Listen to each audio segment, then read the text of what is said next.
I am not someone you'll find quoted in business magazines, nor will you see me walking down red carpets or giving TED Talks. I've always been the quiet one, observing more than speaking, working more than dreaming aloud. But today, for the first time, I want to share the journey. Not for applause, not for validation, but so that maybe someone, somewhere, who is sitting alone with nothing but a question in their heart, will feel if he could, maybe I can too. This is the story of a man who never wore a crown, but still learned to walk like a king in his own path. Not born to legacy, not carved from fame, just a boy with a quiet fire inside his chest. I was born in 1962 in a small village in Anhui Province, China. If you look for the name of my hometown, you might not find it on a tourist map. But to me, it was a world. A world of earth roads, dusty fields, homes with cracked walls but unbreakable hearts. My parents were farmers. We had little money. But we had integrity, and a quiet sense of duty passed down through sweat and silence. My earliest memories are of my mother boiling rice over a coal stove, and my father returning from the fields, sunburnt, silent, and strong. Nobody ever told me I had to be great. They only said, "Be useful, stand straight, and never abandon your word." As a child, I had a curious habit. While other children played outside, I would sit near the elders listening, trying to decode the quiet wisdom inside their weathered voices.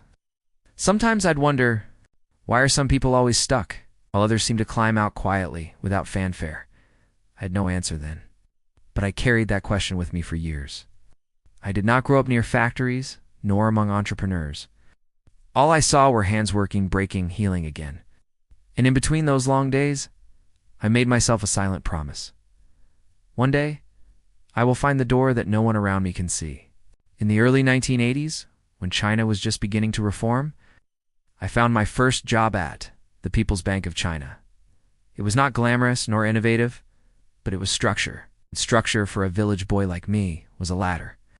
Every day I sat at a desk, surrounded by numbers, balance sheets, ledgers.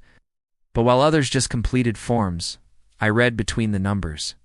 I wanted to understand the rhythm of money, why it flowed here and not there, why some built empires while others vanished. Slowly, silently, a seed was forming inside me.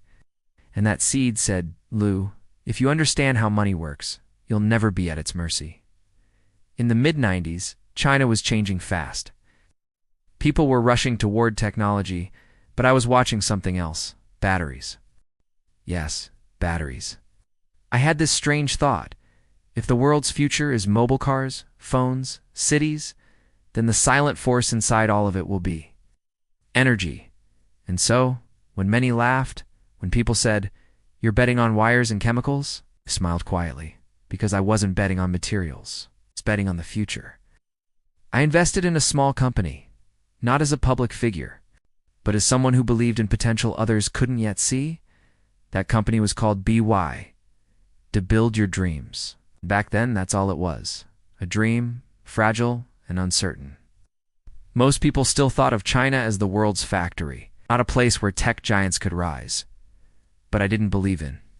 I believed in engineering. I believed in patience. BYD started by making batteries. Not headlines, but I knew this was the future's heartbeat. When we moved into making electric vehicles, the world said, "Impossible."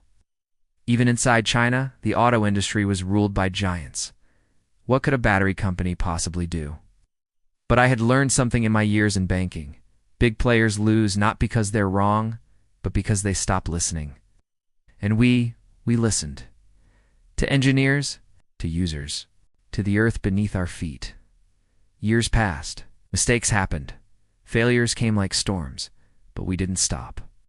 BYD slowly became not just a battery company, but a symbol of how clean energy could be more than an idea. It could be accessible, reliable, global. I stayed mostly behind the curtain, rarely gave interviews, rarely took credit.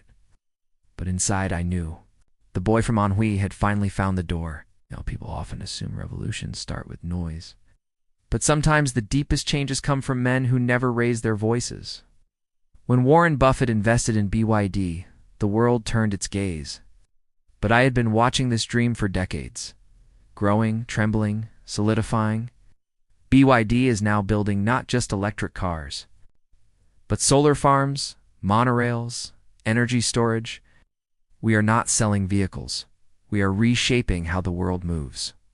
And through it all, I have remained the same. Quiet, focused, invisible, but always present.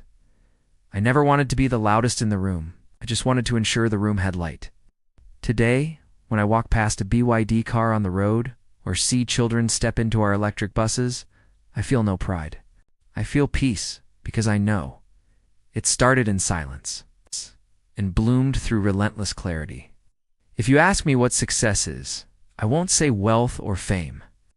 To me, success is when your private belief held for years in the dark becomes a public change in the world. So now I'll ask you again. Have you ever heard of me? Maybe not. Let me tell you now. I am Lu Xiangyang, one of the earliest investors and architects behind BYD, a man who started with nothing, but who believed. Real power doesn't announce itself. It builds silently until the world must pay attention.